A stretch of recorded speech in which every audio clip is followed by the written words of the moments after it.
This is the inside story of the rebirth of an icon, the Ford Focus RS. From the design studio to the test track and from Arizona to the Arctic, we follow the team as they strive to revive a famous name. We are not going to put out a vehicle that doesn't deserve that RS badge. And we'll follow Ford Rally and Gymkhana superstar Ken Block as he joins the RS team.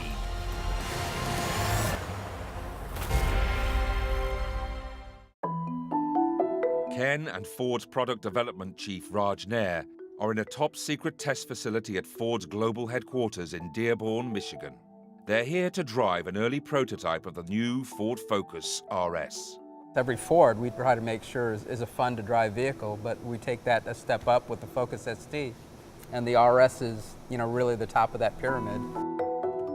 All my development work with cars has all been race cars, but to actually be now working on an actual production car is really, really cool. It's stuff that I dreamed of as a kid when I studied, car design. When they confirmed for me the horsepower and the fact that they would make it all-wheel drive, it really was a cool moment. If you look back at the history, vehicle prior to Focus, the Escort, and even before that, the Sierra, we had all-wheel drive on the RS. And the RS front-wheel drive. And the RS200, yeah, and even before that. Yeah. That's a rare one right there. Yep. Great car. When we got to a certain point where, even though the Revo knuckle on the front-wheel drive was really good, the horsepower levels that we're at right now, we really felt that we were going to need to channel that through all-wheel drive. And you need to get the car down the road quicker and better than a front-wheel drive car can.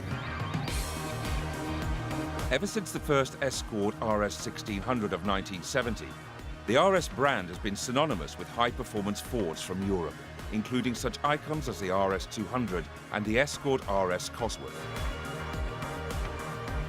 The Focus RS was born on the rally stage in the hands of such greats as Carlos Sainz and Colin McRae. The first Focus RS road car appeared in 2002 and the second in 2009. The new model will be the first to be sold globally, including here in Motor City, Detroit, USA. It's a symbol of our company's heritage. It symbolizes that kind of performance, that all-wheel drive vehicle that I think we popularized in Europe, and now it's exciting to be able to sell that here in the US.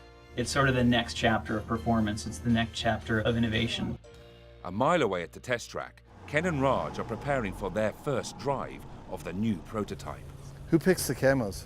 oh, we got various ones. We got flowers and waves and zebra stripes and whatever the guys feel like putting on. Play cat and mouse games with all photographers that hang out outside the wall. Sometimes climb the wall. Really? Oh yeah. Wow. We see them in trees over here by Greenfield Village. And Wow.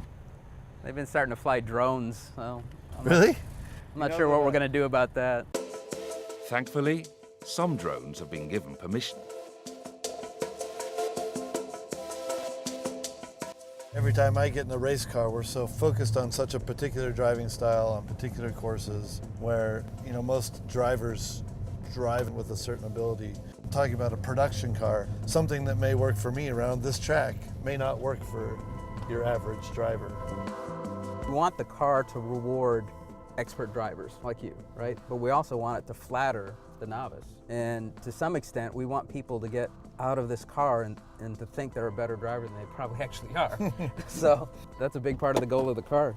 It's Ken's turn to drive, and he reminisces about life with a second-generation Focus RS. Part of my original deal with Ford was that I liked that car so much that I requested that in my original contract when I signed with Ford, that I wanted one of those cars brought over as a daily driver for me.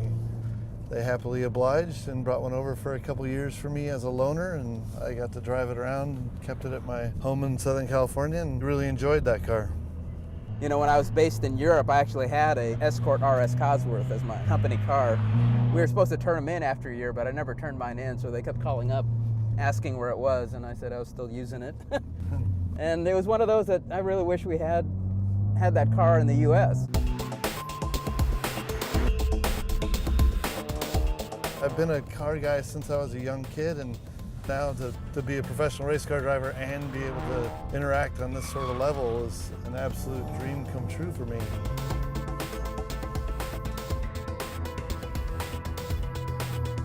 mean, it already feels quite nice. I'm not pushing it past the point of understeer. I'm really letting it do what it wants to do, but it already feels quite nice. I mean, overall, it's doing what we wanted to do, getting out of these tight corners fairly quickly.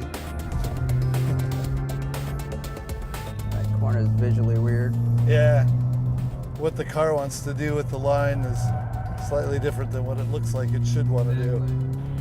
Yeah, right now the car almost feels like it's a little bit better settled at 9/10 than it is at 8/10. Mm-hmm. Being in this car and being able to test drive it around a very fun test track here in Michigan is amazing.